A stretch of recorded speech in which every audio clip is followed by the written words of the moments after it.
I think it just, uh, so, I wanted Well, to continue to be right. And from doing it for so many years, it was like I was the face of the business, right? People came in and it was like, oh, where's Brian? He's not here. Oh, well, I'll come back and I'll talk to Brian.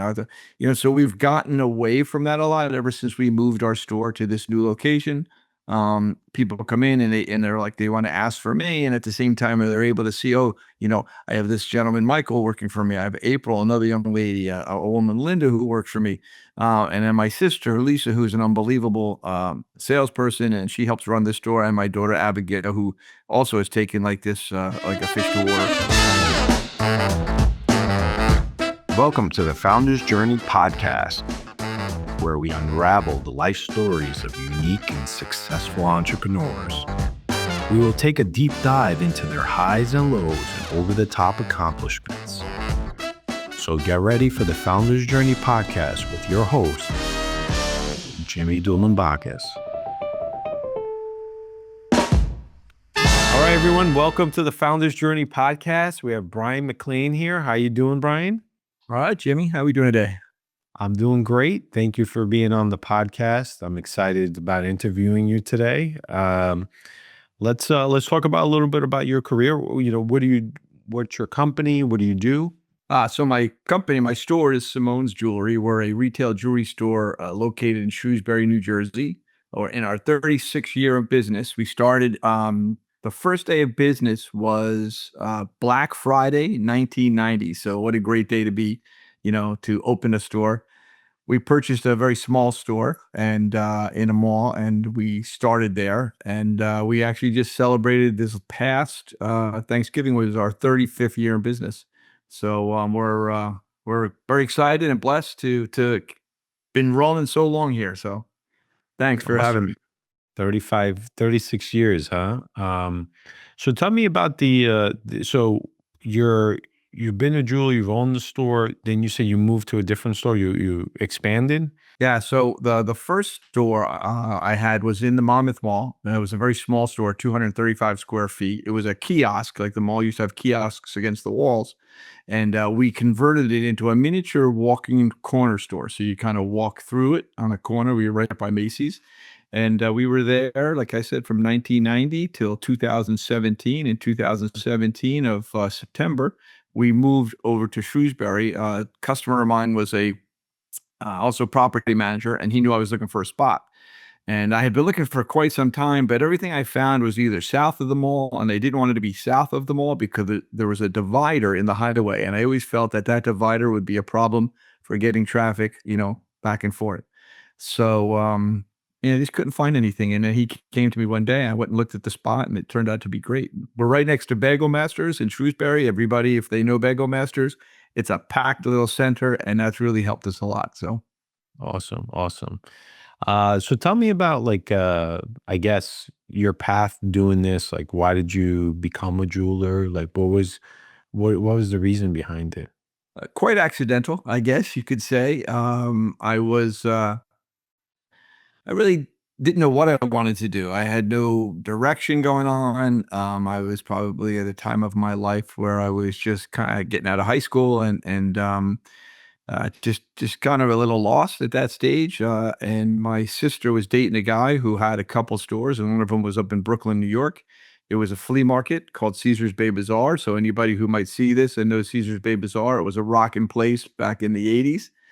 And I started working for him on the weekends, and it was fun. I was making money, and it was fun to do it, and it was exciting. It was Brooklyn. I was born and raised in Jersey. Now here I am in Brooklyn, New York, and all the excitement's going on. So I kind of took to it, I guess, like a fish to water, and I just kind of ran with it. And I started working there, and then he has a store, or used to, in the Monmouth Mall also, and I started working for him in the mall. So I just kind of that's how I got my feet wet. And what is it that you connects you to the being in the jewelry business? What about it did you enjoy, or what attracted you towards it? Well, honestly, I guess I hate to say it, but it was like like I said, I was a little wayward at the time. I had nothing going on, and I guess I like the people talking to people and the connection between people.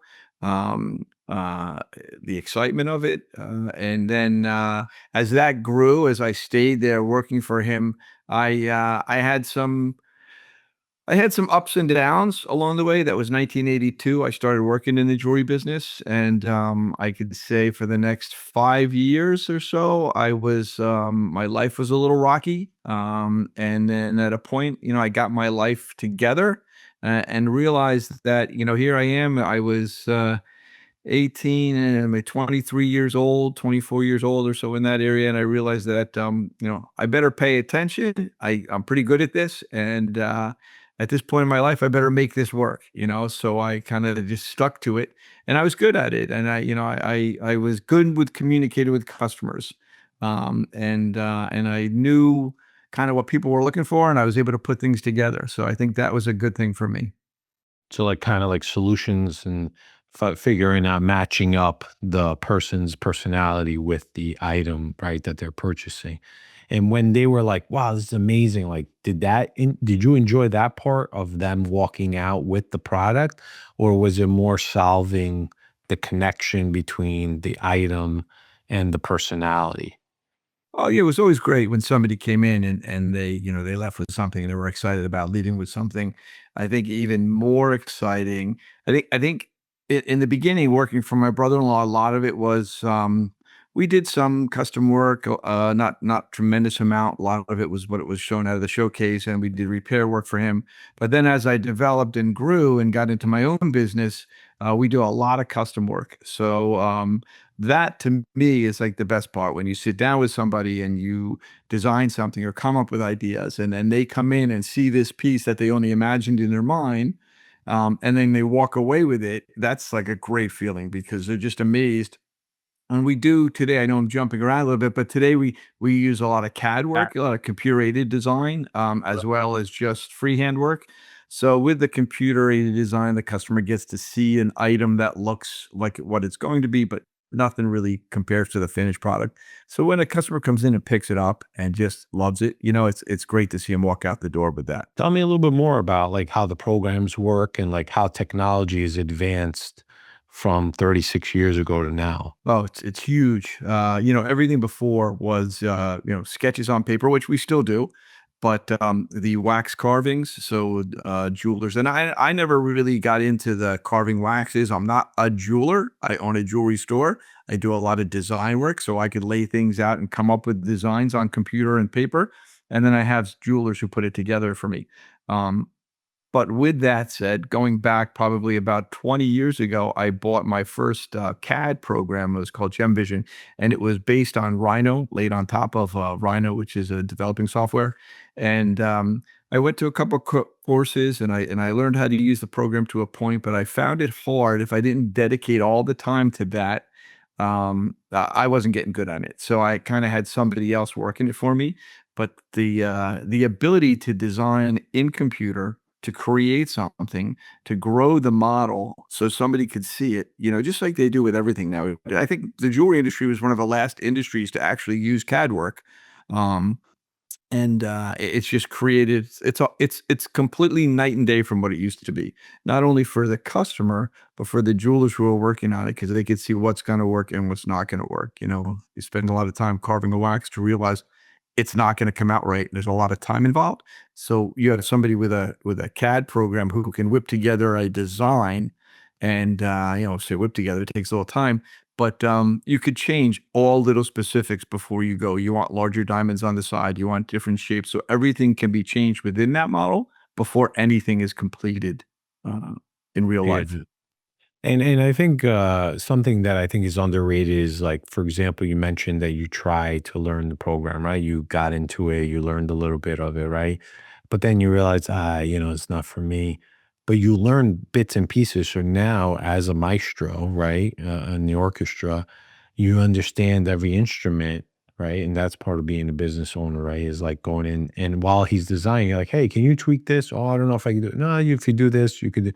You start understanding how the programs work, and you use it to develop the product, right? Completely, knowing that, from learning it to a certain extent, yeah, and just from working with jewelry, and having that, yeah, I know, like, try this. I think we could do this. You get to push the envelope a lot more because you're not wasting too much time and you're not wasting product. So that makes it much better. And for me, it was like I'm running the jewelry store, So here I am. I have people working for me. I'm responsible for everything, and then to sit down and do the CAD work, that's like, most jewelers, if you've ever come across jewelers, most jewelers are not businessmen, right? So I've become, I guess, in an essence, I always saw myself as a jeweler, a jewelry store owner, but I realized I'm more of a businessman than a jeweler. Although, just because of all the facets that it takes to run a business. So jewelry is my niche. That's what I work on. But I've learned from there that it's more than just the product. It's kind of running the whole business, and that's where I realized I have to leave this to somebody else. I have to give somebody else that CAD work to do, or hire a jeweler in my store to do jewelry repair. Because if I'm sitting at a bench trying to do jewelry repair, nobody's running the business. And that's, I was a one man show for a very long time, and we've since kind of like been able to migrate out and have some. We have probably about 7 people working for us now. We have an in-house jeweler, and then I have some design people out of the store that I work with, outside watchmakers and jewelers outside the store. But yeah, I was trying to do everything myself, and I think anybody who's running a business realizes you can't do everything yourself, and I still do that to an extent, right? I still try not to micromanage, but if you talk to the people who work for me, they might say that, I might do a little bit too much of that, but it's hard to give up, what you started, you know? Why did you do everything yourself? Like, why did you take that on? I was small, I was a small store, 235 square foot, couldn't fit a lot of people into the store. All our paperwork was done at home. My wife, who's been with me from the start. She did all in the beginning, I was even doing the bookwork. I was doing the bookwork. I was doing the paperwork. I was doing, the buying, the selling, and all that. Um, but I guess, I just felt like I'm probably I don't know how you say it, probably a little bit OCD. So I wanted things done my way, and it was a tiny store, right? So here I am, there's only so many people I could fit in the store. I guess I felt like it wasn't gonna I wanted it done the way right, and that was the thing. And I had people who worked for me that were very good, it's just probably a little bit of a control issue, which I've been working along the way to develop and let go of that. And I have, yeah, my daughter works for me now. My sister's been working with me for over 20 something years. We have a staff of people who are very capable and have taken a lot off of my plate. Where, I have a daughter who's saying, like, we don't need you in the store anymore. And I said, okay, great. Maybe I won't show up for a little while, but it's hard to let go of that. So Yeah. I think it's like they say, you're working for you're running the business, or you're working for the business, right? You're working on the business or for the business, right? you're working in And it or you're working on it. That's it. yeah, so for me, like for a while, I was kind of like you. I was doing everything, and then I realized like there are things that I'm doing that I am not good at, right? But in the beginning, you don't have a lot of money. But then I realized later on, when I started to make money, and I was still doing the other things, and I hated to do the other things. I was like, "What's going on here?" And I realized it was purpose. I needed to feel like I had purpose. I needed to feel like I had to work and work to the bone and be exhausted by the end of the day to feel like I had purpose. And then I had to like really think about it. And I was like, you know what, Jim, this is not the path. What if you find some really good people that you entrust and train and work with that are better at the things that you were trying to do, that they can do better than you? And it took a while for me to like, give up responsibilities. I mean, there's times that they'll check in because they haven't heard from me in a while. They're like, "Hey, is this okay?" I'm like, "What do you think?" And they're like, "Yeah, I think it's good." I'm like, "Great. I think that's good too. I think you know what to do." You know, Obviously, if I handle big fires, right? Like the big issues, but the small minutia stuff, look, you're in a cash business too, credit card cash. you have to be careful, certain, butterfingers and stuff like that. But overall, I don't know. I just think a lot of times founders hook on to everything because they need purpose. Yeah, maybe purpose. And as you were discussing, as you were saying that purpose, I'm thinking, I think a lot of I think also fear drove me in the beginning, which yeah, if I think about it, because I didn't want to fail. I had to make this work because I didn't know what else to do. I didn't know where I was going. I wasn't good in school. I didn't go to college. And I realized I was good at this. So I really, I think for the first 10 years of business, I was always waiting for the other shoe to fall.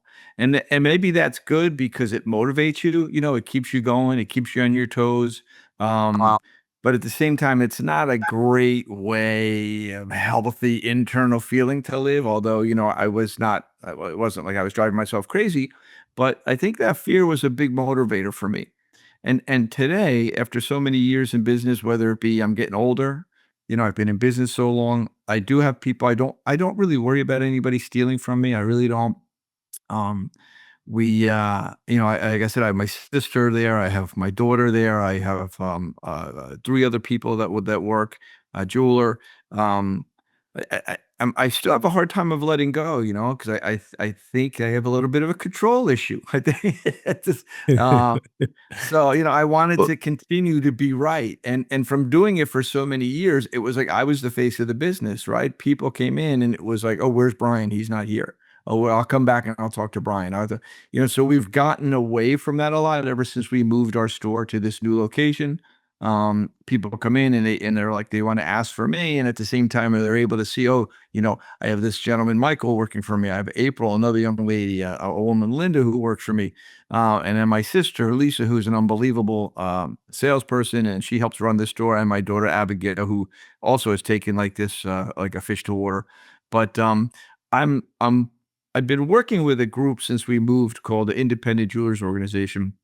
And when I first moved to my location, we lost one of our big suppliers, who we did a lot of business with, and they felt that there was two other jewelry stores not too far away from us who used the same suppliers. And I was actually very close to one of them while I was in the mall.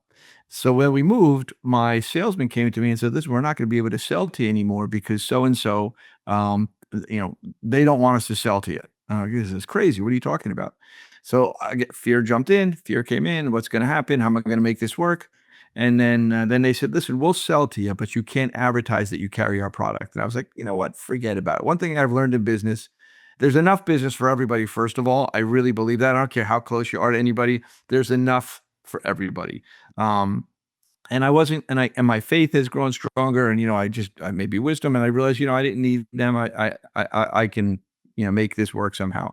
And at the same time, I've gotten a card in the mail from this group, the Independent Jewelers Organization. They invited me out to Seattle, one of their shows they were having, and I thought I was going to a buying show. And what I realized was I was going to a show where they built stores from the inside out. So not only was I going to a buying group looking for new merchants to purchase from, but I was learning how to develop my in-store inventory, how to develop a new website, how to grow my business.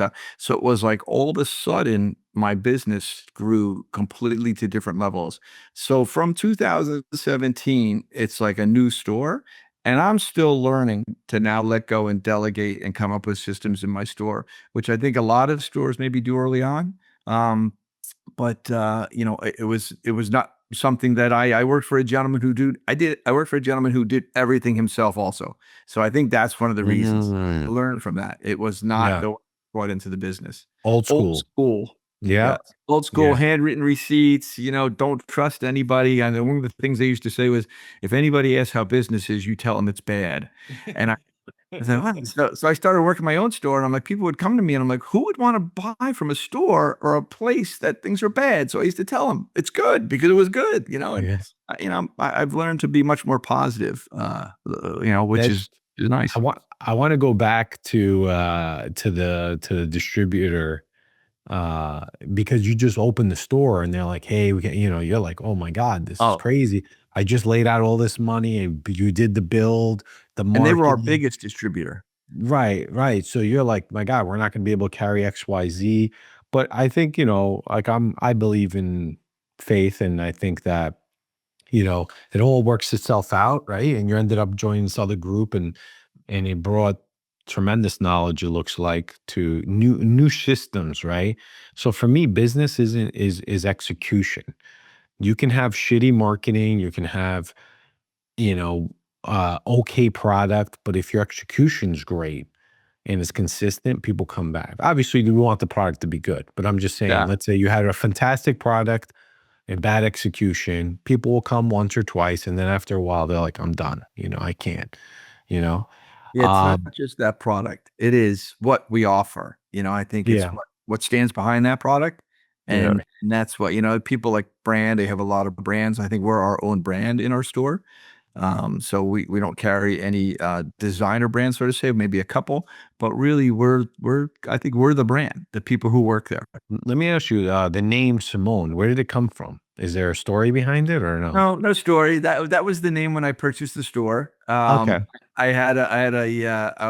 So I purchased the store with it probably had about it was all costume jewelry. It had one tray of real rings, gold rings. And my wife and I protected that little tray for a long time because it was the only gold that was in the store. So slowly we got rid of the other stuff. And if our first Christmas, I think we made $10,000 was our profit for our first year.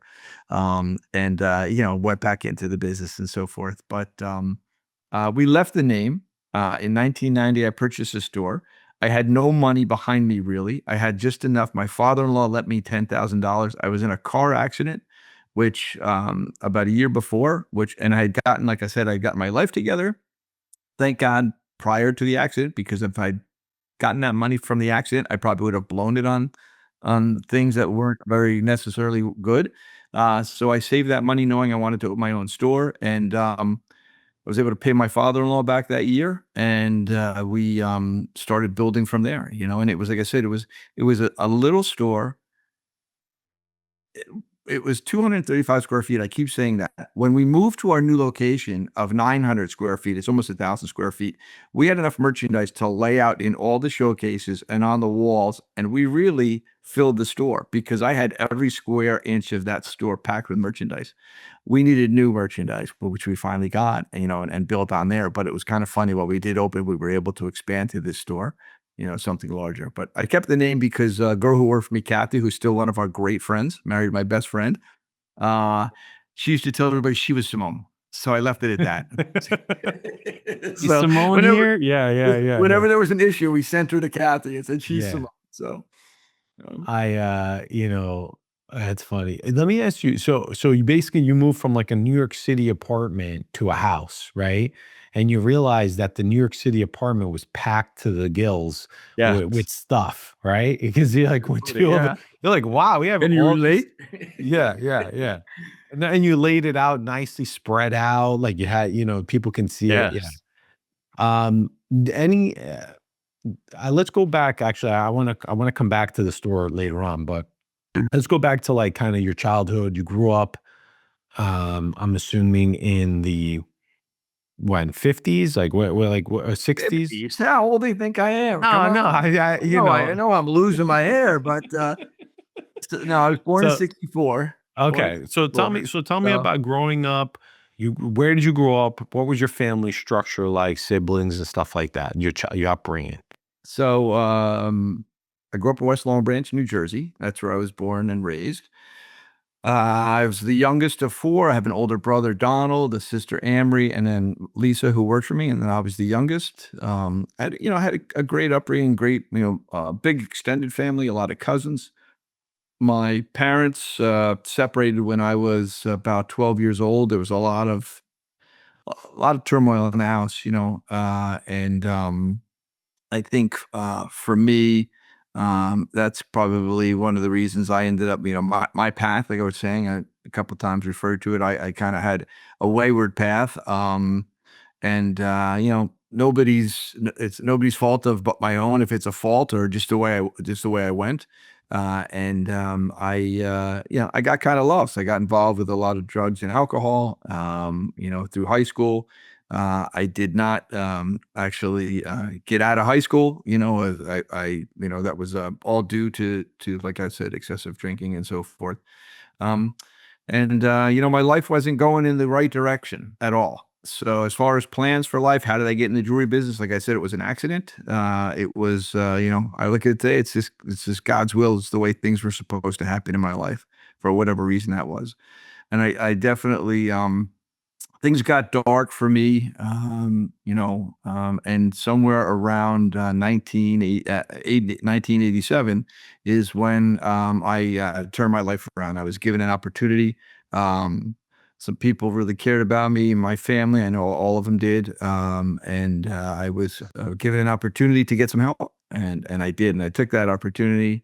And since that day, my life has just been on a trajectory of up. And I'm not saying that in the way of business, money, financial, anything like that, but just inside, spiritually, mentally, it's been an upward trajectory. And there's been a lot of people to thank. There's been a lot of people along the way, my wife particularly, who stuck with me through it all. Like she kind of just came at the tail end of that. So she got to experience the fun part of the last 2 years of all that craziness. And we've been together now, married for over 36 years. We got married and opened the store at the same time. But I did it. Early on, I had cousins. I had a big family. My grandparents. There's a lot of love. There was a lot of there was just so much beauty around.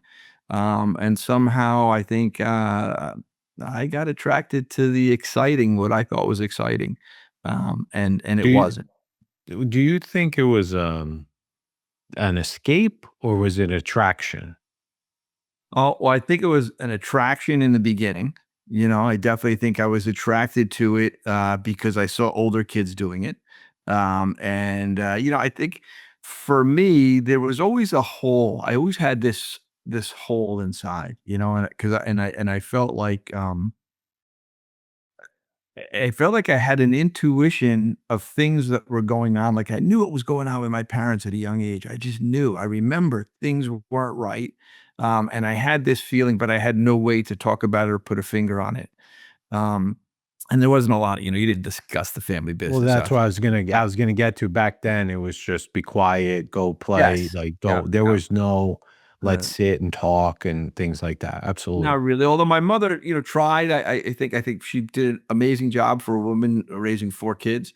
Um, all under the age of, I guess we were probably 16 and under. My brother was probably 16 at the time or 15. So she did an amazing job of that. But yeah, so I was attracted to it. I was trying to fill something that couldn't be filled with that, and I think I went on this tear for a while. I could have been a lot longer, and thank God it wasn't. But I was always trying to fill that, and then I found a spiritual path. I'm not real religious, although I've been brought up Catholic, and I did raise my children that way to give them a direction. But spiritually, I think I've been very filled up, so I don't have that hole anymore. I'll tell a quick story that as a young kid, I always used to look around at other houses, and I used to think if I lived down in that house, things would be much better. That house over there was so nice. If I lived in that house, things would be really good. I was looking at the outside of the houses, um, and just like I was always judging my insides by other people's outsides. But after I got, I just got my life together and so forth. I was driving around, and I remember looking at one of those houses, and it was like this rinky-dink little house. It was like nothing compared to my mom's house, which wasn't amazing, but it was always neat and clean. And I was like, oh my God, what was I thinking? It had nothing to do with the exterior of the house. It was all the interior of my house, inside of me. And today I can say that hole has been filled, and with not with things, but like I said, with a faith, like you said earlier, just have faith in something. So Awesome, man. This congrats. And I remember being a kid, and my parents were immigrants. They came to America, but a lot of families came to America. And I remember as time went on and I got a little bit older, I was like 8 and 9 and 10. I started seeing other families getting a house. They got a nicer car. They had a pool. They were going on vacation every summer, right? And I was like, we're just like broke. Like, we don't have money, like. And I said, oh, I remember I was just like, I do think there's a black cloud over our family. Like, I don't ever think I'm going to be successful or have a nice life. Like, I was just an ordinary kid from Brooklyn. I was like, we're just going to be poor forever because we're jinxed. And then I read Rich Dad Poor Dad, Kawasaki's book, talks about, a kid where his dad was poor and then his friend's dad is rich and explains to them how money works. And I started realizing that our economic and our finances were the way they were because of the decisions that my parents made and because of their skill level. They came here, my dad was a furrier. He made pretty good money, but he only worked 6 months out of the year, and then the other 6 months, my dad just hung out, because he's like, he worked so hard for 6 months. He's like, "What?" And my mom's like, "No, go paint, go." And my dad was like, he's like European. He's like, "Oh yeah, I did that. Look how hard I worked over here." When I go, my dad was in, and he was just making enough to keep the lights on and move things forward. My dad wasn't ambitious, like in the way where he wanted more. He wanted a good life. He worked, provided that, and then the rest, there were friends of ours that bought real estates, 3 families, 6 families back in the 80s and 90s for pennies compared to what it's worth now. But who would have, and also at the time, a lot of them were, there was the savings and bond collapse. Like a lot of people lost properties back then. So there was a big scare of like, don't over leverage, don't get into debt, you'll never get out type thing. And, so yeah, so back to what you were saying about that house, like I remember looking, wow, it's a nice house. Like, I wish I could live in this house. And I said, I think I just made a promise to myself when I came out of college that I'm just gonna work to live a good life. Not like I didn't want to be rich. I never thought I would be rich. I never thought it would be possible. Uh, So I, it's funny. Like, I always aspired. Right? I thought like one day I was gonna have a house. Like this in my mind thinking I was gonna have a house. It was almost gonna be like the Wizard of Oz was just gonna come. But I yeah. was doing nothing. I'm drinking, getting high. I was doing it, thinking like, I lived in illusions for a long time. And I said to my father years later, I said, "How come he didn't buy a house on the water? Like all this waterfront property?" He said, "Nobody wanted to live on the water." I'm like, "Oh, because that's how we think today. We think a lot different, I think, than they thought back then." And I agree with you. As far as working, I was always, my wife says she'll always remember, I always worried about my retirement and I worried about putting my kids in college. And that's, how am I ever going to do this? Because I watched my mom, who, my dad was paying her like $75 a week for 4 kids. My uncles were very kind to us. They had a business. She worked for their business. And, but we never had, we had everything we needed. And there was probably even a little extra, right? We never really wanted it. My grandfather was always there. He was always backing up, and he was. I got a drum set. It was my 15th birthday. I go to his house. There was a drum. So we were well taken care of. I don't want to say we weren't. Um, but I didn't have. I worried as I got older because I saw my mom. I'm like, how is she going to retire? How does she have this? Whatever. And somehow it worked. I knew I had to work hard. I knew I had to provide, and I don't know where that was instilled. My father didn't instill it into me really. He left, but I kind of like I remember a little bit. But I just knew that, like I said, when I got my act together, I knew my life got better and turned around. That I better do this to take care of these kids, this family. Um, Let and me then ask you. I have a yeah. question. I'm sorry, finish your thought. I have a question No, I want. I was gonna say one thing that, with my business now, I belong to this group, this IJO group, which has been amazing for us. And I was at one of the shows, and this guy had on his phone. He's like, "Look, you could see here when your people make a good sale, when the sales, when somebody makes a good sale, you can see your inventory, you can see this." And I had gotten to the point where in business where I was just like, it's working. I have a lot of faith. Things are just going to be okay, and if not, we're going to be okay, no matter what. Um, and I thought, who cares? Like, I don't, if I have a good day, a bad day, today's. So my wife would always say, like, "How do we do today?" I'm like, "I don't know." She's like, "What do you mean you don't know?" Still today, I'm like, "I don't know. You got to ask all the store. I don't know what we did." And but I see the importance of it to keep track of the store. I get all that. I'm on board with all the technology. Really, I have gotten on board with it. But to me, it's kind of like, everything's going to be okay if I just show up. And that's what I was told early. Just show up, and I do. So Yeah. When I was running my event business, um, I launched this like event that I didn't even think was going to be good, but I launched it. It was perfect timing. I don't know, maybe the algorithm in Google picked it up. I have no idea, but the thing went like viral and like sold out. And what happened was I built it on this new system, this new ticketing system. So every time a ticket got sold, it would send me an email. Well, this thing was going nuts. Like people were buying all the way, and I was getting literally dopamine like rush. I was just like, "Oh my god, there's another sale! Oh, this is gonna be amazing!" Like, and I'd be like, I would just be looking at the phone like, "Ping, ping." I was like, "Oh my god, there's another sale!" And then I realized like this is not healthy. right. I need to turn this off and stop. And so I ended up turning off the notification. And I just, every day or two, I check in, see what the sales are. The point is like, it's like the stock market. You ever see the pips? If you Very look at the minute or 5 minute pip, it's it's commotion. You scale out day, week, all of a sudden it's kind of like a wave, right? And that's business. It's going to come in waves. Like some years are going to be great, some years are going to be bad. But now, 36 years in, you can anticipate um drops, inclines, right? You prepare for these things, I think. No? Oh, yeah, definitely. We know, and I think the biggest thing is knowing you've done it so long, and if you continue to do it, maybe not the same way because we need to keep growing, right? And I got that. And I'm kind of like, 61. I've been doing this for over 35 years, right? I keep saying that. So I have a gentleman who's uh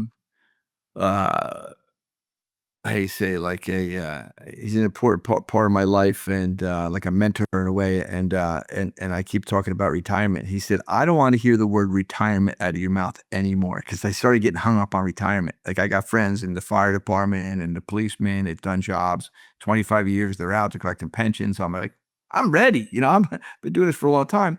Um, that I just know that if I continue to provide and give people the right service, I mean, to just be honest, kind, you know, don't try and make more than we're entitled to. I think that's the keys in business. People just want, no matter what your business is. I don't care if you're selling wheelbarrows, you're selling jewelry, cars, you have 20 stores or not, but you just got to be kind to people and give them the time and they don't expect more than you should get. And I think that's one of the things. My expectation level has come down.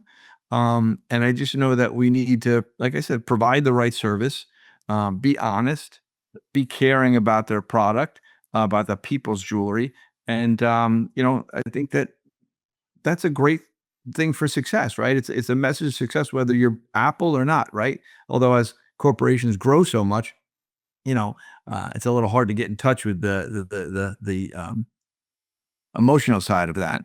And I Yeah. think that's what we tune into. We tune into the emotional side of things, and we don't lose sight of that. We don't lose sight of that at all. A lot of people come to us with jewelry that was their grandmother's, was their aunts, was their sisters, and they've been left these pieces and they don't want to wear it. They don't want to sell it. They don't know what to do. We'll take it apart. We'll create something new for them. We make a new piece of jewelry, a new heirloom that they could wear and one day hand down to people in their family. So it's like things like that that keeps me driving my business, and that's some of the stuff that I really love about it. I know I'm not. I know you've had people who are, more corporate level and high functioning, maybe executives and things like that. And I always feel like the retailers were maybe a little bit down here, right? Which is maybe not a good thing, but I just think it comes back to the core basics: be kind, be nice, and do the right thing. Yeah. You know, this is great. A couple of things I wanted to go. The first is my conception, my thought process or my vision of the jewelry industry. I never thought about creating something like coming in and be like, hey, I need to. I just thought, you know, I remember growing up, hip hop industry, Jacob the jeweler, did all the hip hop, the bling bling. You got to have like a lot of money for that. I never thought of like creating a piece of jewelry and saying, "This is what I want," and then your design or your team designs it and puts together. And it's like this is what it called. It just never. I just thought you just buy what was made already, right? Oh, Which is crazy, right? Because you live it. right. I'm a consumer. I'm like, yeah, I go in. What do you got? All right, we'll buy this. You got any of that? We'll take a little of that. What's the price? And then we'll move on. But as a creative side, I never thought about that. That's pretty awesome. People don't. I think, and it amazes me when people come in like, "Oh, you do that kind of stuff?" I'm like, "Yeah, like why wouldn't we?" But like I said, you said we're doing it every day, so we're used to doing it, it's nice when people find that out. Even if a woman, I just did she had a ring of her father's the other day, and her father's was a blue star sapphire, real 1970s Brooklyn style ring, I would say, right from the 70s, and we took the stone out and we created a really cool ring for her that she's able to wear it. It was simple, it wasn't crazy, but she just loved it, and she's like, "Oh my Yeah. God, this is I get to wear my dad's piece with me all the time now." So it's very And nice. earlier, I had a question I wanted to ask you because you know you went through a roller coaster ride of your life, right? Like you were kind of running around doing your thing, and then you're trying to get your life together. I just I think there's like a piece I'd love for you to talk about, which is the bridge from going from kind of, oh, crazy time into now I am trying to focus. I want to do this thing. But why run a business? Like you could have went and worked for somebody. That was a probably easier path. Like you took the harder path from day one. You know what I mean? Like being a business owner is not easy. There's no guarantees. Like I'm just curious as to why you chose that path. I probably have a hard head, so I went the harder way, and I like the excitement, I guess. And I worked for this gentleman, my brother-in-law, for from 82 to 87 when I opened my own business. I always knew that working for him, I wasn't making a lot of money. And I knew if I needed to make more money, to me, I had to do something on my own. Mm. And I didn't think about going to work for anybody else, to be honest with you. I think I felt some dedication there. He put up with me. There was many of time that I left. I didn't show up. I came back to work. I wasn't the best employee. And he would take me back. When I was on, I was on. I was a great worker. I would never thought about leaving him to work for somebody else, but I knew to make enough money, I had to go on my own. I don't know. I thought it was just in my head.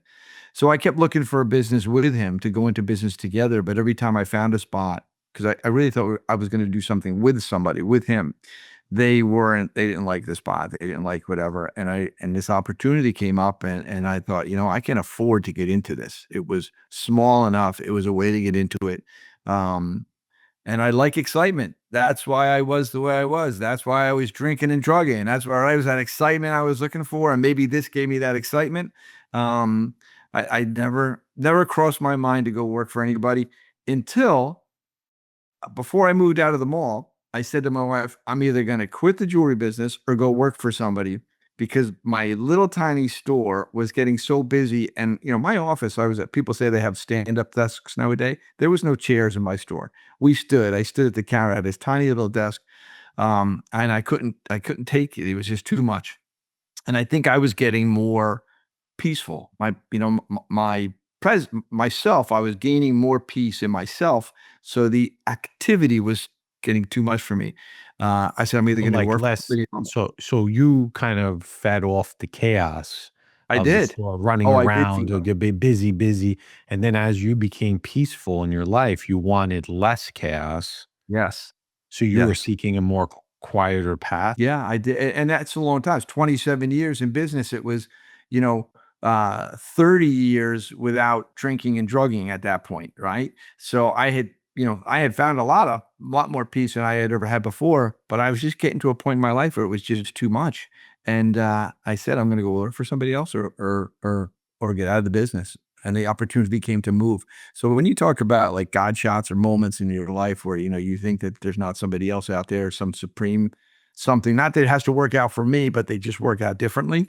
Um, I believe in that kind of stuff. And yeah, the opportunity arose, and I was I was in this tiny store. We were paying over $10,000 a month in rent for 235 square feet. I mean, for a long time. And then the business in the mall kind of slowed down. We got to change that and went down a little bit, but it was crazy. I was working for the mall for a long time. You know, somebody had a sign in I used to see in New York that used to say, "Making money with no profit is like eating soup with a fork." And I felt like I was doing that for a very long time. So, it's a great saying.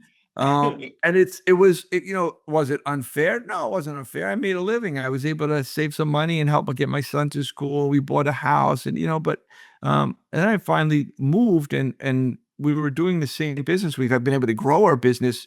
God, we've grown our business 4 times from what it was when we were in the mall, and our rent was much less, so I wasn't working for the landlord every day, which was nice, so, but yeah, I cut off that chaos, Jimmy, for a long time, and I don't want the chaos anymore, so, and I'm Mhm. happy because this group is helping me build my business on a platform of systems, so there doesn't have to be chaos, so. That's awesome. This is great. I love it. This podcast is doing so there's something you mentioned about fear, right? And motivation. And there was a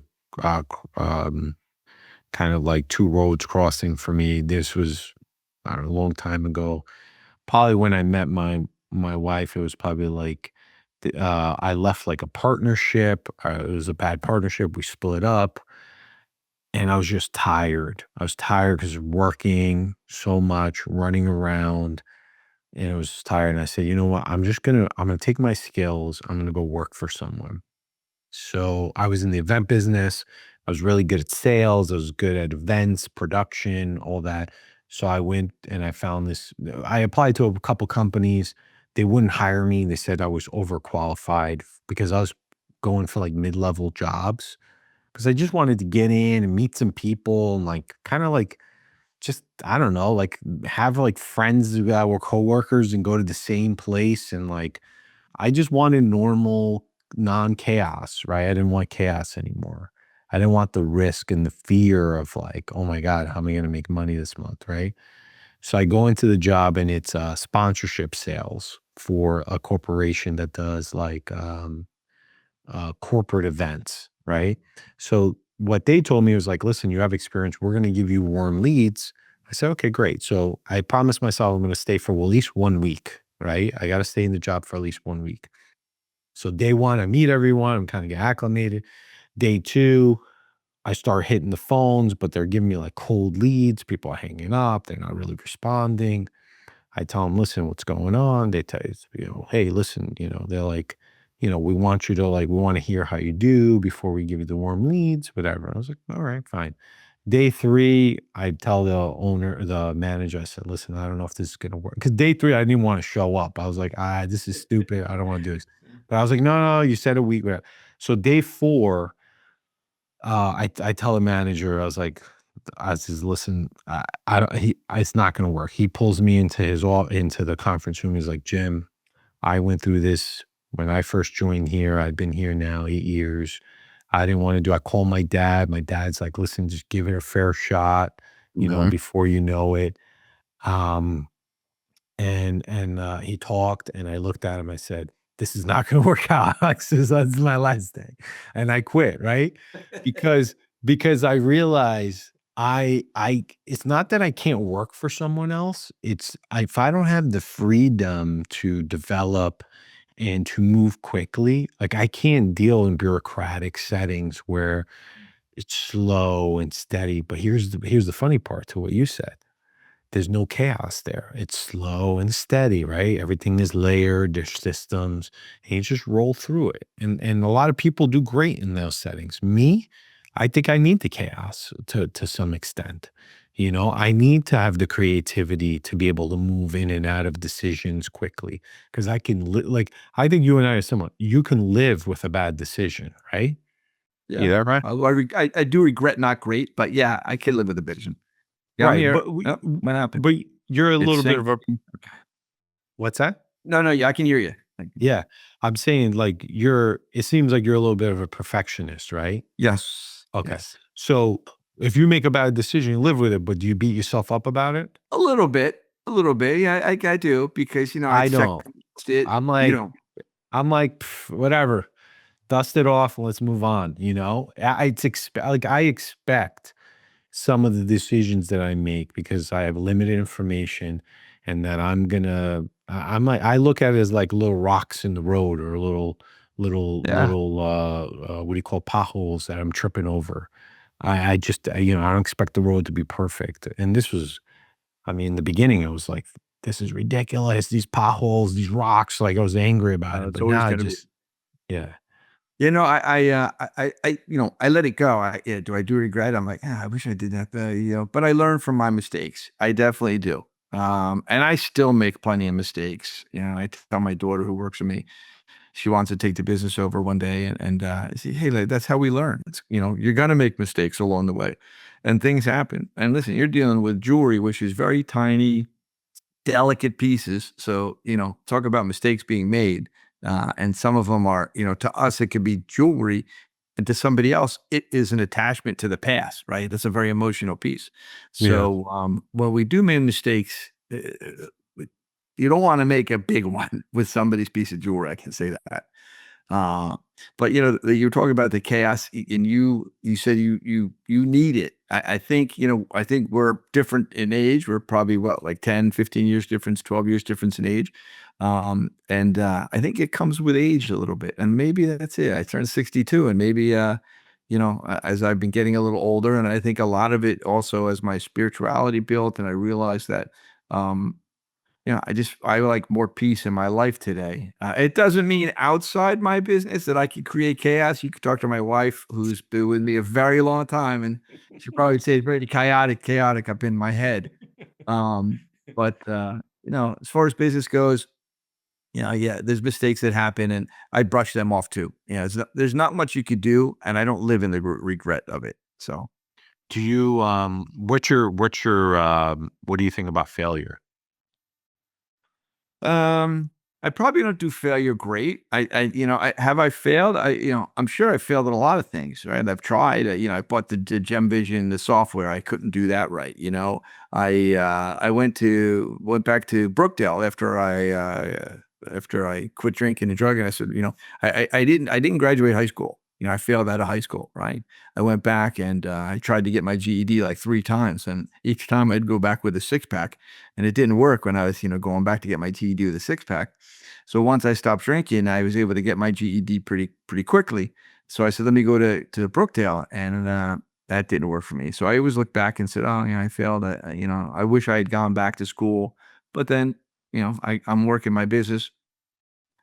I can't say that I failed at a lot. Not saying that in an egotistic way, but my life is unbelievable. So what do I fail at? You know what I mean? Like, I've got children Yeah. who love me. I've got a wife who loves me. I've got a beautiful family. I've got people who work with me that I'm fortunate to have. I have friends in my life. Um, yeah, I don't know if there's a lot of failure there, and if there is, I'm not focusing on it, which is really good. And in my business, I knew I couldn't fail. If I knew if I failed, I was going to be in a lot of trouble financially. So it just had to make it work. And I had another gentleman years ago who used to tell me, all you have to do is suit up and show up, and everything else is going to be okay. Everything else will work out if you show up. So I've been doing that for a long time, and some days are better than others. Some days business is better than others, and our business has gone like this and like this and like this. So you know, is there failure? I guess there was some failure along the way, but not much. Can you explain to me how the jewelry business works? Like, obviously there's companies that go and mine, right? The gold and the diamonds and stuff. And then, like, how does it get to the store? Like, how many people are involved? Are you even able to discuss this? I don't know if this is top Yeah, secret I'm stuff. sure. There's like, there you have the it's a very big secret. No, uh there's the miners. You have like your De Beers, your Rosy Blues, your large companies, Angola. They're large mining companies, and from them, where does it go? It goes to site holders, and site holders could be large manufacturers, and the manufacturer themselves could be a site holder for somebody who's actually producing their own merchandise. And a site holder buys from these miners, from these corporations, uh, uh, what they call a site. So it could be like you have to take whatever's in this box of diamonds. So you're guaranteeing them you're going to take a certain amount. And then they from there can go out and sell it, to others, smaller wholesalers. So there's many different facets of it. There's large manufacturers who buy and create and do their own manufacturing, and then from there have their own salesmen that go out and sell it. Um, Talking about diamonds in general. Then there's even just diamond wholesalers who might buy from site holders. And they're going to, buy, and they're going to guarantee a certain amount that they're buying every year and so forth, and they're selling. We buy from both. We buy, as far as a retailer goes, we buy from diamond wholesalers. We buy from manufacturers who manufacture their own diamond pieces. We also buy, we do this trip once a year. We go to Antwerp, Belgium, and we got in with this group, this IJO group, that they opened some doors, and it's like going to the diamond wholesale area over in Antwerp. And 84% of the world's diamonds come through Antwerp.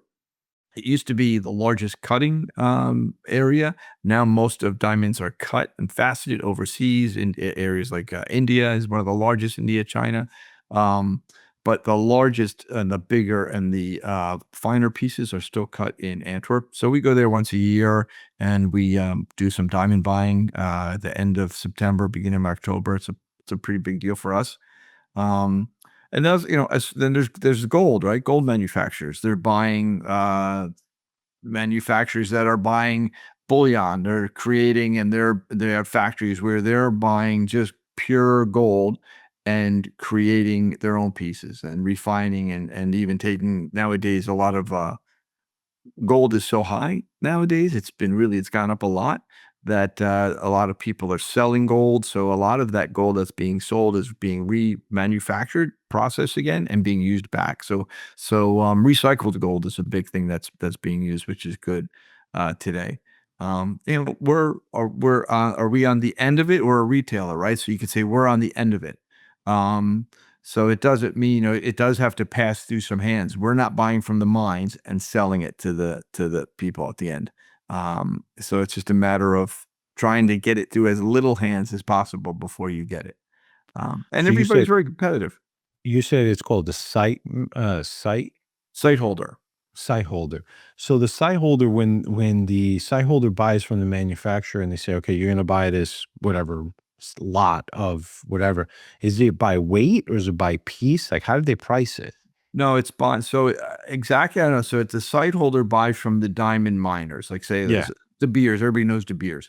So if you're a site holder and you guarantee from De Beers you're buying a certain amount, it's they might say, well, this box is filled with this side stone. So they're all rough, right? It's all rough. So before it's pre-cut, and they'll say, like, here we have you know. Maybe there's 10 characters in there. I'm just using terms. Maybe there's 3 characters in there. This all goes by weight of diamond weight is what it is. So So the weight of it. they Gotcha. don't know all of the exact qualities in there, but they know the weights. And they know that, from doing it for many years, they understand, they're not getting stuck with garbage, right? So Gotcha. that Yeah. that No, it's just interesting that like that's like up one of the processes where they pull the diamonds out, then they get sold here, then they get recut, distributed through the wholesalers there's like a lot of parties involved to there is. process, not that it's good or bad. I'm just saying like it's just interesting the flow of how the product gets to the engagement diamond ring, which is the celebration of two people getting married, right? It can seem like a lot, though. There really is. You have the diamond miner, and then you might have the site holder. And then that site holder is buying and polishing it, and he might sell it to a diamond wholesaler. Now we'll buy from that diamond wholesaler. So there were only 4 down the chain at that point. Well, but as a consumer going into the store and seeing the diamond ring, Mhm. it's just made. Like, I Yes, don't, I mean, in my mind, I can't fathom how many, where it came from. where it came from, how it was created, how it flowed all the way to the store where I am purchasing it from, right? Yeah, and then with natural diamonds too, when you look at something like that, I bought some rough diamonds before they're polished back from Belgium, and I have them in my showcase just so people can see what they look like. And they're millions of years old, right? So you're taking something that's millions of years old, and you're making a piece of jewelry for somebody today. So that one of the big things in the jewelry industry today, and I'll jump into it too, is the lab grown diamonds, which have affected the natural diamond market a lot. It's unfortunately to me, because I think a natural diamond, like I said, you're taking something that's a millions of years old and putting it into a ring to give to somebody. So it's like timeless, right? So then you have a lab grown diamond, which is created in a couple days, and it's just not the same thing. So I always say, we sell both, but I always think like, well, you're starting out your life, wouldn't it be would you rather have like something real, like, truthful, as opposed to something that's not? Like, I just said to my daughter, I came up with a tagline, and I'm going to get yelled at from my wife probably, you know, real diamonds for real love, right? Like, that's it. Yeah. Is your love fake? Yeah. Or is it real? But nowadays, these young kids with social media, everybody wants a 4 carat stone on their finger, and they don't care if it's real or not. And Yeah. to For me, it's a sure. shame. It's a shame. Brian, I have a couple questions. Like, if you can go back to your 20-year-old self, right? You walk in, you're in a coffee shop or wherever in the street, and you bump into your 20-year-old self. What would you say to him? Wow, it's a big question, Jim. What would I say? 20, if it was 20, I was That already you're 20 taken years, off yeah. on my bad path, right? Yeah. I'd already gotten a hold of things, and I don't know. I don't know. I know what I would say. I don't know if I would listen. Yeah, yeah, yeah, Is the yeah, problem. yeah. But I would say, be yourself. Be yourself. What you are is good enough. And you don't have to feel like this. You could stop at any time. I think that you know, try and get an education. I guess one of the things I think, I wish I did go to college. I wish I had that experience in education. Whether, but at the same time, maybe I wouldn't have gotten here where I am today, which is, I don't regret anything. I'm very, very fortunate. Uh, so, I guess you probably just maybe trust others more, trust in God, and don't think you got to do it all yourself. So. Awesome, awesome. And is there anything any thoughts you would share with like a young or new entrepreneur that's trying to get into starting a business or getting a business off the ground? What's some like mindset or framework that you would share with them? You know, I don't know. I never really saw myself as an entrepreneur, right? And it's funny you want to do the podcast, and yeah, I understood. I understand what that means. But I never set out to do this in life. It wasn't something. So I guess I would just share, like, don't let anybody tell you you can't do it. If you have an idea and it's something that you're passionate about, do it. I know my father-in-law went to borrow cash in a CD to lend me money, and the banker looked at my father-in-law, and it was 1990, and it was like the Persian Gulf War was just ending and so forth. It wasn't. He's like, I don't think this is a good time to open a jewelry store. He said, I don't think you should lend him the money for this. This isn't a good bet. And my father-in-law walked out of that store, that bank, and cashed in his CD instead of borrowing money against it, left that bank and handed me the money. He had faith in me. So have faith in yourself. Know you could do it. Know it's going to be hard work. And don't give up. Don't quit. Suit up and show up, and just, don't quit before the miracle happens. That would be the thing I'd go for. Yeah, the other day, I was, about to take a shower and I have two sliding doors, and it's like the space between the two doors is like so small. You have to close one eye to see it. And I But thought to you did. myself, What's that? But you did. Yeah, I know. I had to close my eye and I'm looking, I'm like, wow, it's like it's like the illusion, so small, the space. And I realized that success sometimes is this far away and we give up right before it because the suffering, the failures, the mistakes, the chaos, whatever it is, it's just sometimes too much for us, right? And a lot of it is, it's interesting, like your path, you've become more spiritual over time, right? So you're able to like discover yourself more, kind of center yourself and kind of like focus on your core, who you are, right? And become more aware of yourself. A lot of times we're in the thick of it as business owners. We don't really have time to No. work on ourselves or take care of ourselves. We're just grinding it out. And then we get to the point where we're tired and we Right. want to give up. And you're this far. I mean, you hear it with actors too, they talk about they were about to give up and then they had their big break, right? But they were actors for 10 years, 12 years, right? And they just, because you know what it is? It's like running, like when you run a marathon, it's 26 point, uh, was it 26.2 miles, right? I think the marathon is it Was- I'm not a 26.1. marathon runner, so I think it's 26.2. We'll go with that. okay. So halfway, you're like 13.1, whatever. But as you get to mile 20 and 20, the hardest miles are 20, 20 to Let's like go. 24. Those are the hardest, right? And they feel like they're like you're the furthest away from finishing, but you just ran 20 miles. If you just turn back and look, you're like, Wait, wow, accomplished. look at where I am.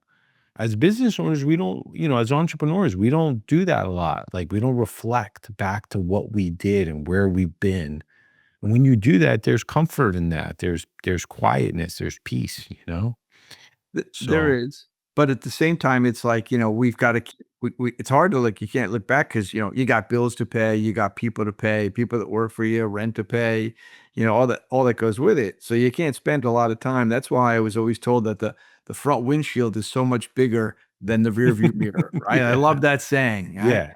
So, But occasionally you got to look in your rearview mirror, right? Like yes, once you in a do. while, you got You to do. look. Yeah. And you You got learn to from see. that. Yeah, yeah, You yeah. learn from it. I was like I said, I was 27 years in business when I was said to my wife, 26 year, I think I'm going to get out of here. I'm done, after because I just it was too much, and I I didn't have the space I think, like I have today. So I'm one sees I'm gifted. We're in this space, and it's still a small store. It's not big. What's big to me is probably small to somebody else.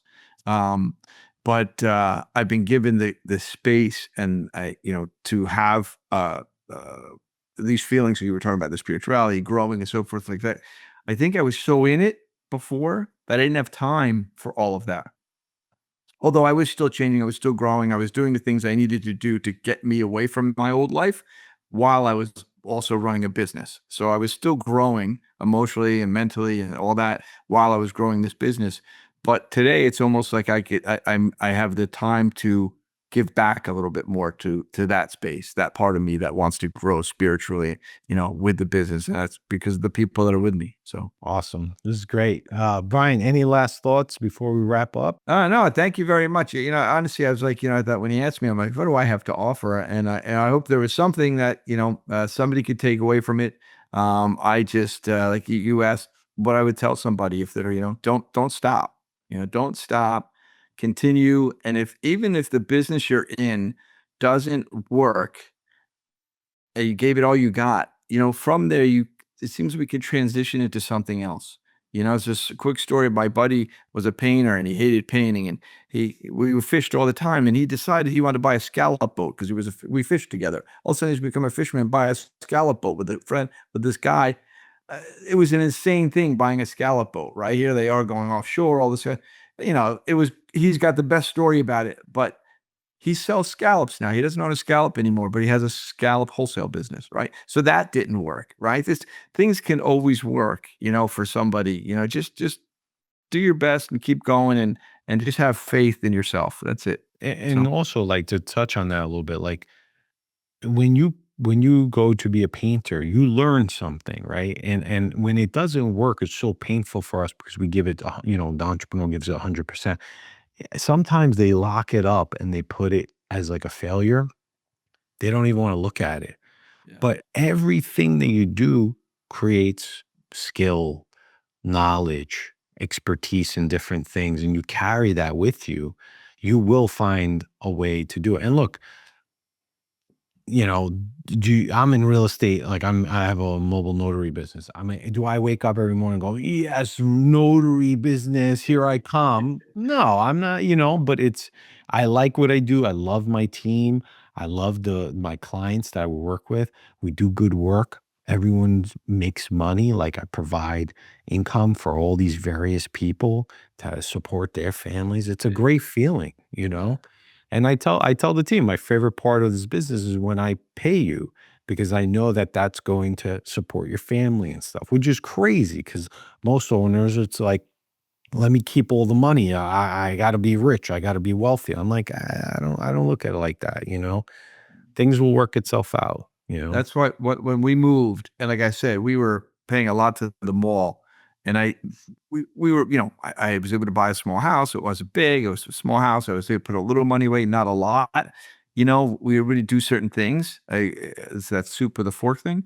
Um, when we moved, I'm like, "Wow, I wanna start paying the people who work for me more," and continually, and we're still growing. Our business is like it's amazing. We've advanced. Last year, I think we were 30% the year before. We're almost up 20% more this year, 25%. So it keeps growing, and, I'm like, "Oh, well, does it have to keep growing?" You know what I mean? Sometimes I'm like, "Oh, when does it have to?" It's okay if it slows down, but the truth is it gets to go not just to me, but to the people who work for me, and I'm excited to hopefully give them more. I really am. It's one of the things that I wanna do is, be able to supply to the people who work for me more money than I've been able to, so it's a good With thing. my We can with work that my out. job, I travel all over New York, different law firms and stuff. And one thing that I always noticed was these small mom and pop law firms. I would go to the big high end, you to walk in, beautiful views of Manhattan. Like, we're talking about, their rent is like probably 150,000 a year, a month, just for the law firm space, right? And those are nice, but it's not personable. When you walk into a small, and I'm saying like small, like independent sole proprietor, and he's got staff that's been there 10, 15, 20 years for them, you wonder, what did this person do? Why do these people still work for them? Right? It's because they took care of them, because they work together. They're not just employees, they're people. They have friendships. It's like a family. And I always thought that was cool. And I always took that and said, that's kind of what I want to build. I want to have this type of business where we all know each other, we have friends. You can go to someone and talk to them about something. You know what I mean? So I think Oh, that's yeah. awesome. Well, we are a family business, that's for sure. Yeah. Sometimes with family too, when you work with them, you're like, but, Yeah. we do. We can get along, which is great. We get along very well. So, Brian, thank you so much, man. This has been awesome. Thank you. I'm so thank you. glad and thank you for entrusting us with your story and your life story and your business and everything. And really appreciate it. Thanks. Appreciate it, Jim. Thank you very much.